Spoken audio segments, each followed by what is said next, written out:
Watch closely. A widow stood at the back of her own husband's memorial dinner, while his son introduced another woman's boy as the family's true heir, and 40 guests in silk batas and gold jewelry laughed softly into their wine. Nobody asked her name that night. Nobody thought she deserved an answer. And in exactly 9 days, a room full of lawyers was going to unlock a $45 billion inheritance that belonged, entirely and irreversibly, to her alone. They thought she had married into wealth. They were about to learn that the wealth had been built, brick by brick, oil well by oil well, on ground that had never once stopped belonging to her family. But to understand what happened in that room 9 days later, you have to go back first. Back to a fishing village on the Niger Delta coast. Back to a grandmother's careful hands. Back to a girl who was taught, long before anyone ever called her a widow, that quiet is not the same thing as empty. Let me take you there. The Obiano compound sat on a rise overlooking Lagos Lagoon, white stone and glass, the kind of estate that made visitors slow their cars just to look at it twice. On the 9th night after Chief Emeka Obiano's funeral, the compound was full. His widow Amara had been married to him for 34 years, and for 34 years she had kept his houses running and his mood steady, and not one person in that crowded reception room had thought to ask, on the 9th night of her grief, whether she herself had eaten. She was 59 years old that evening, moving through the gathering the way she moved through everything, without drawing attention to herself, refilling glasses that didn't need refilling, checking that her husband's favorite chair at the head of the room stayed empty, exactly the way he would have wanted it kept. Then his son, Namdi, stood and tapped his glass with a spoon, and the room's chatter died down, and he smiled the particular smile his own grandmother had spent years teaching him. A smile that sat, if you looked closely enough, a half-inch too wide for the words that followed. Nobody in that room was looking that closely. I want to say something, Namdi began. My father was a great man. Everyone here knows it. But my father always believed family meant more than paperwork ever could. Several guests nodded, murmuring soft agreement, the specific reverent murmur people reserve for a grieving son's words. So tonight, I'm done pretending. Some of you have met Kayamaka. Some of you haven't. She loved my father in her own way, and this is her son, Kelechi. I won't have them standing in a hallway of a house that should feel like theirs. The room went still in the particular way a room goes still when everyone understands considerably more than they're willing to say aloud. A woman in an emerald dress stepped in from the corridor, chin lifted, one hand resting on the shoulder of a boy no older than 10. The boy stared at his own shoes. Kayamaka walked the length of the room and lowered herself, without hesitation, into Chief Obiano's empty chair, the chair nobody had touched since the funeral, folding her hands on the armrests like she'd been waiting years for exactly this moment. Amara stood near the drinks table, a pitcher of chilled hibiscus tea still in her hand. Chief Obiano's mother, Grandma Ijeoma, 81 years old and sharp as a filed blade, turned in her seat toward her son's widow and smiled, slow and satisfied. The smile of a woman watching a plan she'd nursed for decades finally bear fruit. Sit somewhere, Amara, Ijeoma said, not bothering to lower her voice. Perhaps tonight you'll finally learn your place. A few guests laughed, not cruelly exactly, nervously, the specific uncomfortable laughter of people who understand they're watching something ugly, but haven't decided yet whether to be complicit in it. Across the room, the boy Kelechi lifted his eyes for one brief second and found Amara's. He did not look proud of where he'd been placed. He looked lost, a child seated in the middle of adults' war with no understanding of which side he'd been assigned to. Amara held his gaze a breath longer than she'd intended. Whatever she felt in that moment, and she felt considerably more than the room could have guessed, she couldn't make herself resent a 10-year-old for the schemes of the adults steering him. She set the tea pitcher down without a sound. She folded a napkin that hadn't needed folding. She looked at Namdi, at Ijeoma, at the stranger seated in her husband's chair. And she said nothing whatsoever. But her hand told a different story. It rose, unconsciously, to a small carved pendant hanging at her throat on a worn leather cord. A thing so plain that nobody in that gleaming room would have looked at it twice.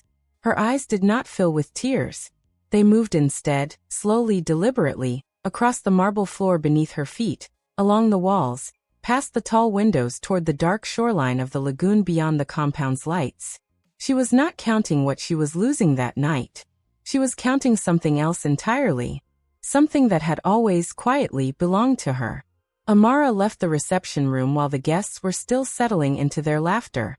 She climbed the private staircase toward the compound's east wing, and behind her, the party grew louder and easier, warmed by the specific relief of a room that had finally agreed, together, to forget the one person they'd all decided didn't matter. Namdi watched her go, and felt something he would have called relief. He should have called it a warning. Why would a woman stand at the center of her own humiliation, and offer nothing back? What exactly was she staring at through that dark window? Not one soul in that compound had ever thought to ask. To understand Amara, you have to leave Lagos entirely and travel southeast, out past the highway checkpoints, out to where the road turns to soft red laterite and the mangroves close in tight against the water. Bayelsa Creek country, that's where she was made. She'd grown up on a strip of coastal land her family had held for 4 generations. Fishing grounds and a modest patch of higher ground her great-grandfather had claimed decades before anyone imagined oil beneath it. Her family wasn't wealthy the way Lagos understood wealth, but they owned what they stood on, clear and unquestioned, and in that particular stretch of the Delta, in those years, ownership meant everything. Her grandmother, Mama Nkechi, had raised her, a small, formidable woman with a well-worn Bible and hands that never stopped. Moving, mending nets, plaiting hair, shaping Gary by lamplight. It was Mama Nkechi who taught Amara the lesson that would carry her through the worst night of her adult life, though the child couldn't have understood it then. You don't have to answer everything out loud, my daughter, Mama Nkechi used to say, working a needle through fishing net by firelight. Some people talk because silence frightens them. But silence is not empty. Silence is where you keep the things nobody can take from you twice. Little Amara didn't understand. She was 7, then 11, then a young woman with a laugh that carried across the water, and she assumed her grandmother was simply speaking in proverbs the way elders always did. She learned her manners on that riverbank. She learned you feed a person before you judge them. She learned you never shame anyone in front of a crowd, not even the ones who've earned it, because shame is a fire that never stays where you set it. On the day Amara turned 18, Mama Nkechi called her into the small front room and pressed something into her palm, a pendant carved from smooth palm wood hanging on a plain leather cord, warm from her grandmother's own pocket. This holds the one thing nobody can take from you twice, her grandmother said. You wear it. You don't tell a single soul what it means, not even the man you marry, especially not him. You'll know when it's time to open it. Amara turned it over in her hands. It looked like nothing at all. A simple carving with a seam around its middle so fine you'd never notice it unless you already knew to look. She thanked her grandmother, hung it around her neck, and being young and freshly in love, mostly forgot it was there. Emeka Obiano came down to that stretch of Bayelsa coastline in his early 30s, already building the shipping and logistics operation that would eventually anchor his empire, negotiating dock access with local landowning families along the creek. He met a fisherman's granddaughter with a laugh like church bells, and he found himself unable to stop thinking about her. His own father, old Chief Obiano Sr., liked her immediately, a detail nobody in that early courtship recognized as significant yet. The elder chief, a hard, guarded man who trusted almost nobody, looked at this soft-spoken coastal girl and trusted her completely, instinctively, in a way that unsettled his own grandson, young Namdi, watching from the edges of family gatherings and never quite forgetting the slight. They married, and here is the detail the fine people of Lagos never once bothered to properly learn. When Amara married into the Obiano family, her own family did exactly what coastal landowning families in that region had done for generations. They deeded her the land, not a chest of wrappers, not a stack of naira, the actual title to 11 acres of family shoreline, property that, decades later, would sit atop one of the richest untapped oil reserves discovered anywhere along that stretch of coast. The deed passed to Amara alone, in her own name, on her wedding day, and old Chief Obiano Sr., who understood land the way other men understood balance sheets, looked at that acreage and saw an entire future. He built on it. He negotiated exploration rights against nothing but that shoreline access, and grew, over the following decade, the entire foundation of what would become Obiano Group, shipping, oil logistics, telecommunications, real estate spanning 4 West African nations. An empire eventually valued at just over $45 billion. Every brick of it had been raised on soil that belonged, quietly and completely, to the very woman that Room would one day laugh at for standing near a drinks table. Old Chief Abiano Sr. knew exactly what he'd built on, and he wrote it down carefully, the way careful men do, promising Amara more than once that whatever became of his family's fortune, the ground beneath all of it would remain, on paper, entirely hers. There was an evening years before any of this, when the old man found her on the back veranda after a difficult family dinner. He didn't say much. He rarely did. "They don't see you," he said, looking out at the dark water. "That's their loss, and one day it will come due, the way everything does. You hold on to what's yours, and let them keep right on not looking. A blind man cannot steal what he refuses to find." She thought he was simply offering kindness. She understood, years too late, that he was telling her exactly how the story would eventually end, and quietly making certain she'd be the one still standing when it did. She had almost let herself forget. That's the particular danger of loving people.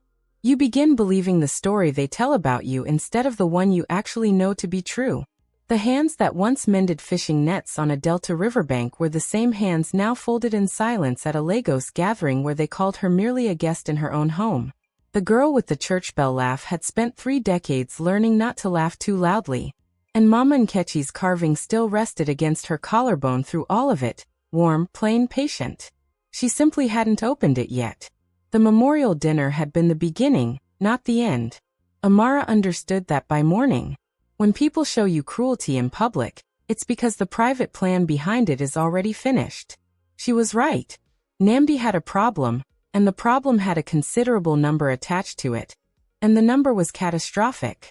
For nearly 3 years he'd been making investment decisions his own father would have called reckless, chasing quick returns in speculative shipping ventures, covering one failed bet with another, hiding the wreckage behind a confident smile and an expanding lifestyle. His father's death had frozen every major account, and now the creditors he owed were circling, and family members were beginning to ask questions he couldn't adequately answer. He needed the estate settled quickly, cleanly, on his own terms, before anyone examined the books closely enough to see exactly how much of his father's legacy he'd already quietly set ablaze. That's the truth about Namdi, and it matters for understanding what followed. He wasn't simply a villain. He was a frightened man who had spent his entire life feeling like a smaller version of his father, and he'd finally found a way to feel significant. And it was going to cost his father's widow everything he could take from her. Kayamika understood frightened men. It was her entire trade. She didn't love Namdi any more than she'd loved his father before him. She loved comfortable accounts and secure roofs, and she read Namdi's panic like an overdue invoice, whispering exactly what he wanted to hear. Get the estate declared along bloodlines quickly, cleanly, and the uncomfortable questions disappear. Push the old widow aside before anyone thinks to ask what she's actually owed. Use the boy as leverage. Kelechi was not, in those weeks, a son to her. He was a key she intended to turn. And Grandma Ijeoma carried her own reason. Older and considerably colder than any inheritance dispute. She had never, in 34 years, forgiven her son for marrying a coastal fisherman's granddaughter. To Ijeoma, Amara was a stain on the family name. A village girl who had somehow earned more trust from old Chief Abiano Sr. than his own blood relatives ever managed. That resentment had corroded quietly inside her for decades. Now she finally had a chance to write the coastal girl out of the family story permanently, and she intended to take it, smiling the entire time. So they went to work. A lock changed on the storage room where Amara kept her grandmother's old fishing nets and family keepsakes, and when she asked about it, nobody claimed to have the replacement key. Her name quietly disappeared from a signatory line at the family's primary bank. An oversight, they insisted, so sorry for the confusion. The good china she'd selected decades earlier was packed into boxes without anyone consulting her. And young Kelechi was coached, day by day, to call the Lagos compound home, to sit in the best chairs, to walk the halls like they already belonged to him. A child weaponized by adults who should have known considerably better. One afternoon, Ijeoma cornered her in a hallway and gripped her arm with a gloved hand. "You could make this simple for yourself," the old woman said, gentle as a church hymn. Sign whatever my son puts in front of you. Take a modest settlement, and return to wherever you actually came from. This family was never going to see you as one of us. You've always known that." Amara looked at her for a long moment. She considered a dozen responses. She offered none of them. She simply stepped around the woman and continued walking, and Ijeoma mistook that silence for surrender. The way she'd mistaken a great many things over the years for exactly what they weren't. Amara stopped receiving invitations to family gatherings. She began eating alone. And on one particularly gray afternoon, she went numb entirely, not weeping, not raging, simply hollowed, moving through her days the way you move through deep water. She stopped responding to Ijeoma's needling. She stopped eating more than a few bites at any meal. She sat for hours in the old storage room, once she'd finally been permitted back inside, staring at nothing in particular. Anyone watching would have concluded the family had finally succeeded, that they'd broken the quiet woman down entirely. Don't look away from her now, because this is exactly the part they were counting on.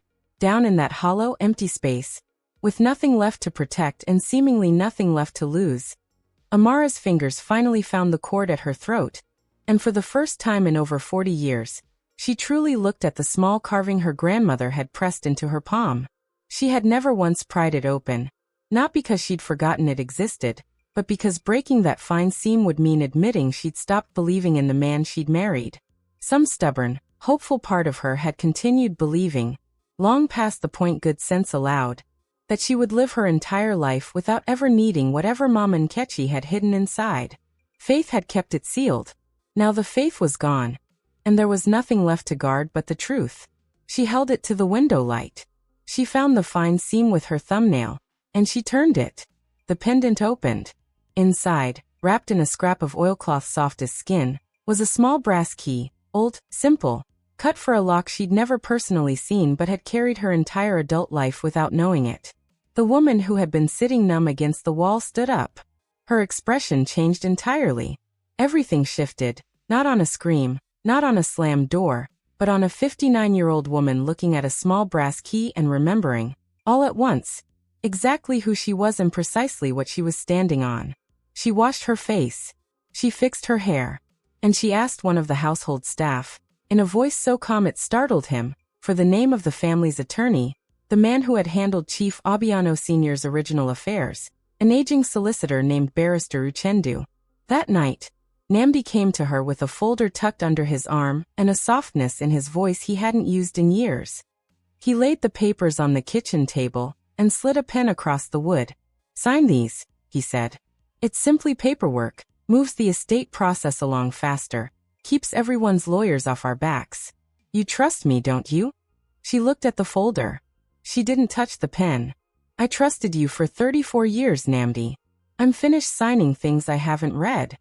His jaw tightened, the softness sliding off his face like a coat off its hook. "You don't understand what's coming," he said, his voice cracking louder than the empty kitchen called for. "You need to sign tonight. Then sit down and explain all of it to me properly." He couldn't. He gathered his papers with visibly unsteady hands and left the room. And for the first time in their entire relationship, he looked considerably less like a man running the show and considerably more like a man being chased by something behind him he couldn't outrun. She sat a while longer at that table after he'd gone, and she wasn't afraid. After everything they'd already taken, what exactly did a silent woman have left to lose? What she carried inside that small carving was about to empty every proud face in that compound.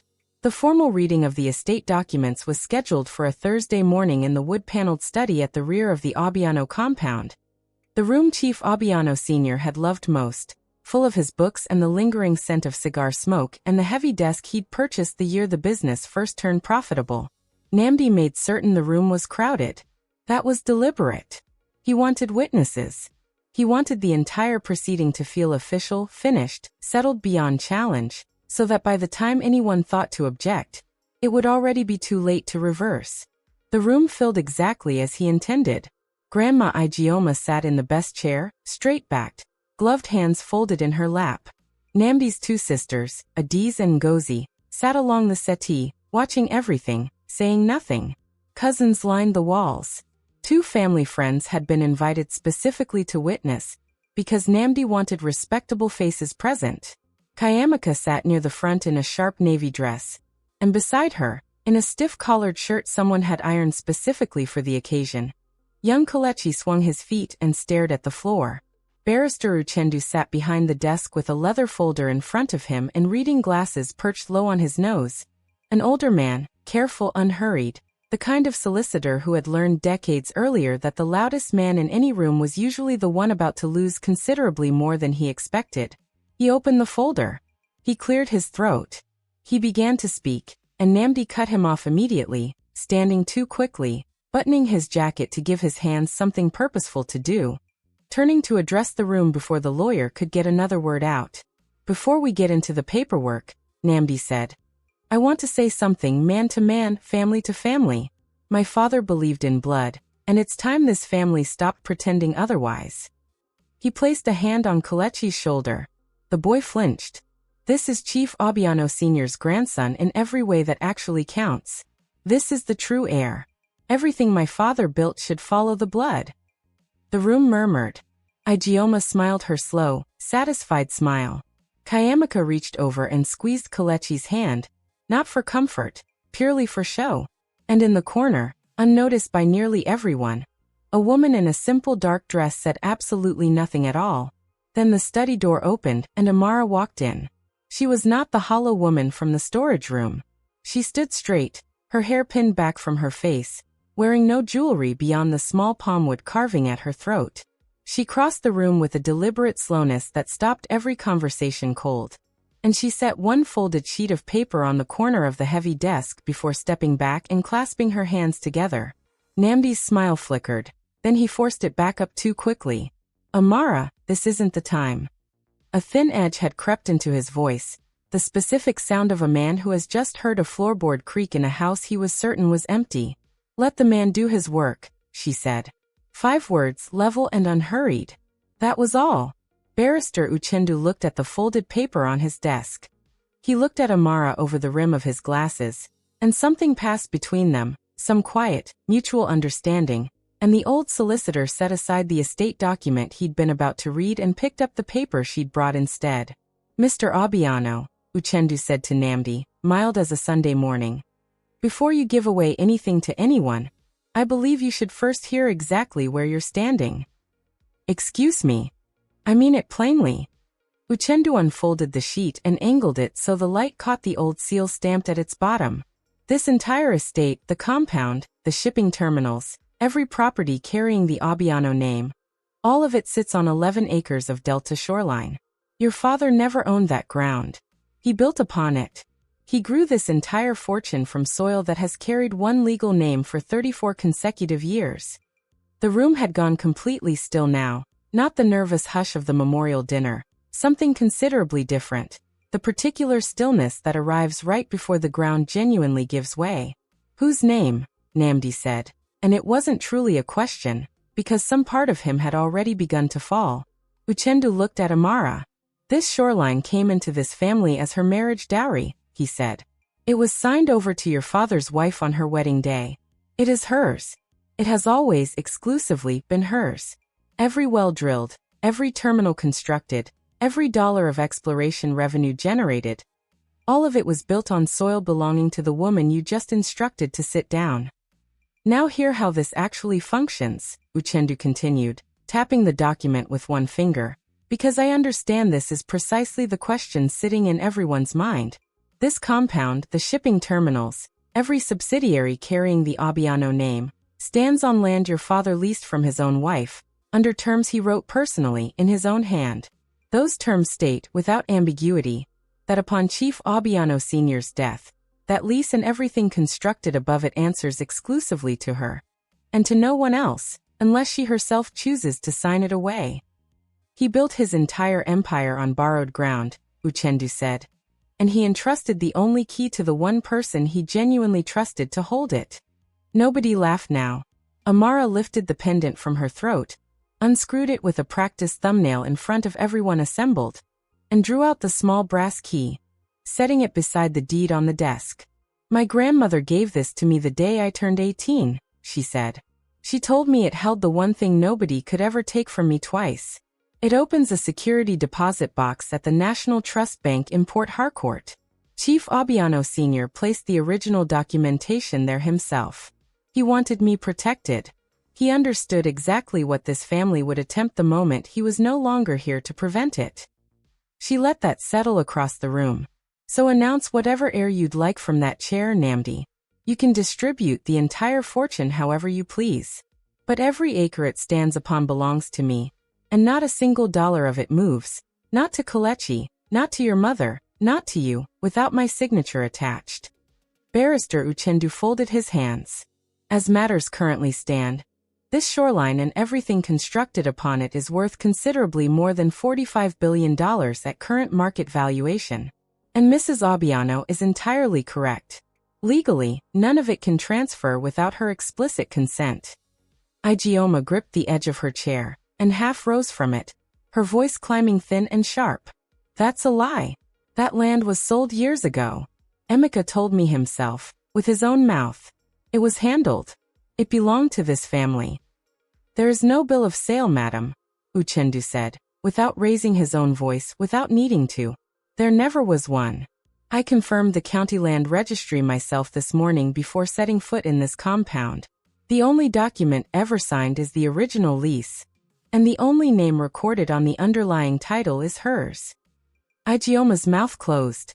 She lowered herself back into her seat slowly, as though the chair had somehow drifted further away than she remembered. Along the wall, one of the cousins who had laughed softly at the memorial dinner, laughed at the coastal girl told to know her place, dropped her eyes to the floor and couldn't raise them again. She had misjudged the wrong woman entirely, and looking around that room now, she understood everyone present had made the identical mistake. Namdi tried once more, grasping at whatever remained. We can fix this, he said, the smoothness entirely gone from his voice now, cracked straight through. You're still my father's wife. Whatever you want, name it, please. The word came out of him like it genuinely hurt. I wanted you to be a better man than your fear, Amara said, her own voice never rising. That's the one thing in this entire room I cannot sign on your behalf. Namdi dropped back into his chair as though his legs had simply given out beneath him. You knew this the entire time, he said. You knew, and you let me stand here, and you let them. He couldn't finish it. There was nothing at the end of that sentence a man could bring himself to say aloud in front of his own assembled family. I stayed silent, Amara said, because my grandmother taught me never to shame people in front of a crowd, even the ones who've earned it fully. I was hoping you'd never force me to choose between what she taught me and what you actually deserved. Kayamaka was already on her feet, purse in hand, reading the room's exits like she'd mapped them out on her way in. Don't any of you look at me that way, she said to the room, chin lifted, not a single crack in her composure. A woman with nothing takes whichever door happens to be open. I'd make the same choice again tomorrow and twice on Sunday. Then, without quite turning to face him directly, stay where you are, Kelechi. You're better off in this compound than wherever I'm headed next. It was the single most honest sentence she offered that entire day. Kelechi remained seated on the settee, swinging his feet, understanding none of the specific mechanics, only that the room had turned to ice, and the hand that had been holding his had simply let go. A quiet woman is not an empty one. She had been full the entire time, and only now, with a deed on the desk and a brass key resting beside it, could anyone finally see with what. But hear this, because it's the part that keeps this story honest. Amara did not feel the clean, satisfying relief you'd expect at the end of a story where the wronged party finally wins. Barrister Uchendu slid a second document across the desk toward her. Chief Obiano Sr.'s own private notes, written in his careful hand across years, quiet arrangements made specifically to protect her. Provisions tucked away exactly where his son would never think to search. Reading them, Amara understood something that broke her even as she won. The one person in that entire family who had genuinely seen her, who had trusted her completely, who had spent years quietly protecting her interests, was her husband's father. And he had been in the ground for over a decade already, and she had never once gotten the chance to properly thank him. She had assumed, all those years, that he merely tolerated her presence. He had, in fact, loved her like a daughter, entirely in silence, the exact same way she had loved him back. Her victory arrived wrapped in a grief she hadn't anticipated, and it took the shine clean off whatever triumph she might otherwise have felt. And then there was the boy. Everyone in that room expected her to do the clean, satisfying thing, cast the mistress out, cast the boy out alongside her, take everything, salt the entire family's future. Instead, Amara looked at Kelechi, 10 years old, ironed collar, swinging feet, guilty of absolutely nothing beyond being born into other people's schemes, and she made the choice that cost her the ending everyone in that room was waiting to watch. The boy stays cared for, she said. Whatever else happens in this compound, he didn't orchestrate any of this. Grown people did this to him, the same way they tried doing it to me. She turned to Kayamika. You'll run. I expect you will. But you won't leave that child with nothing, because I won't allow it. Ijeoma made one final attempt, bitter as unripe pepper. You'd give our family's money to her illegitimate son? It was never your family's money, Amara said. And that was the last thing she said in that room. Here is where a great many stories lie to you. They insist the wicked receive their exact due. All at once, tied up cleanly. Life doesn't sign its name that neatly. What happened to the Obiano family in the months following that Thursday was genuine, and genuine is never even. Namdi fell, but not in the manner the room might have wished for. There was no arrest, no dramatic scene, no courthouse steps. The land was hers. The estate couldn't move without her signature, and the creditors he owed arrived and claimed whatever the law permitted them. And one by one, the glittering pieces of the empire he'd hoped to inherit went dark. Shipping contracts lapsed. Properties sold at considerable loss. The Lagos compound itself eventually went to market because he could no longer sustain it. Amara, who could have purchased the entire compound outright 10 times over, simply allowed him to sink slowly beneath the weight of his own choices. His pride had built the fire. His pride burned inside it. But Namdi delivered one final blow before departing entirely. On the day he finally left the compound, belongings loaded into his car, his mother seated silently beside him, he found Amara on the veranda, and he made certain to leave her with the cruelest true thing he could locate. I never loved you, he said, flat and certain, wanting it to leave a permanent mark. Not for a single day. My father loved you.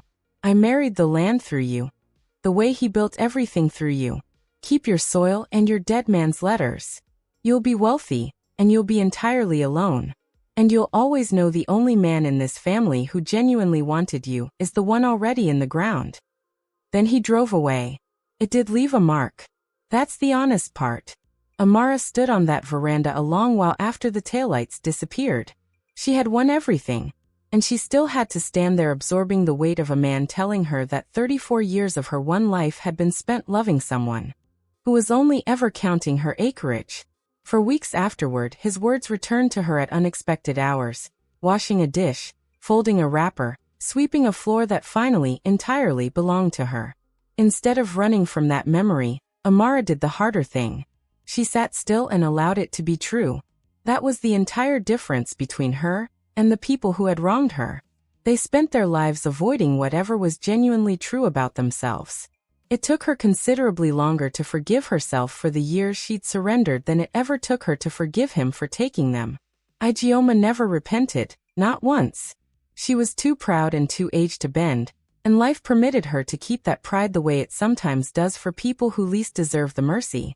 She relocated to a smaller residence, kept her gloves in her church pew and her chin lifted, and told anyone willing to listen a version of events where she herself had been the one wronged. She died some years later, comfortable, bitter, entirely certain she'd been correct. Kayamika fled precisely as Amara predicted, taking whatever cash remained accessible before the accounts locked entirely, gone before the estate paperwork's ink had fully dried. Her reputation eventually caught up with her. Her freedom never quite did. And she very nearly took Kelechi with her into that uncertain, wandering existence, until the provision Amara had insisted upon became the only steady ground beneath the boy's feet. The woman everyone had tried to erase turned out to be the one thing standing between that child and nothing at all. As for Amara herself, she walked away with the deed, her name intact, and her father-in-law's private letters. She also carried a scar nobody could see. She had trusted the wrong people for the greater portion of a lifetime. She had poured 34 years into a marriage that had, on his son's side at least, always been a transaction. And the one soul who had genuinely seen her clearly had entered the ground before she ever learned to thank him properly. She was not untouched by her own victory. Winning carried a price, and she paid it, and she carried it out through the compound's front gate with her. What she chose to do with that 11-acre shoreline next set the entire Delta region talking. She traveled home a year later, past the checkpoints, past the leaning mangroves, out to where the road turns to red laterite, and there the old family shoreline came back to life. She could have sold it to the international developers who arrived with soft voices and considerable offers, men eager to pave over the rich coastal ground her great-grandfather had claimed generations earlier. She turned every one of them away at her own front porch. Some things aren't for sale, regardless of the number attached, because their genuine worth was never the kind you calculate. Instead, she restored the ancestral compound. She planted gardens that fed half the surrounding villages. She opened the fishing grounds to families who had none of their own. She taught young people how the coastline gives back exactly what you invest in it, the way Mama Nkechi had once taught her. The soil that had raised an empire in Lagos returned, finally, to raising people along the Delta. And on a warm evening on that same wide porch, Amara called a young girl to her side, a great niece with a laugh you could hear clear across the water. The same laugh Amara herself had once carried. She lifted the small carved pendant from around her own neck, the one that had held a brass key and an entire family's future, screwed it shut once more, and hung it around the child's neck. "This holds the one thing nobody can ever take from you twice," she said. "You wear it, and you don't have to answer everyone out loud. Quiet is not empty. Quiet is where you keep what genuinely belongs to you." If Amara's silence ever felt familiar to you, the moments you held your own peace while people quietly wrote you off, I want you to remember this before you go. The world consistently mistakes silence for surrender. It looks at a woman who refuses to raise her voice and assumes she carries nothing, when the truth may be that she's the only person in the entire room standing on ground that cannot be moved. She let them believe otherwise, because dignity kept is worth considerably more than revenge spent. And a woman who genuinely understands what she's standing on never needs to raise her voice to prove it.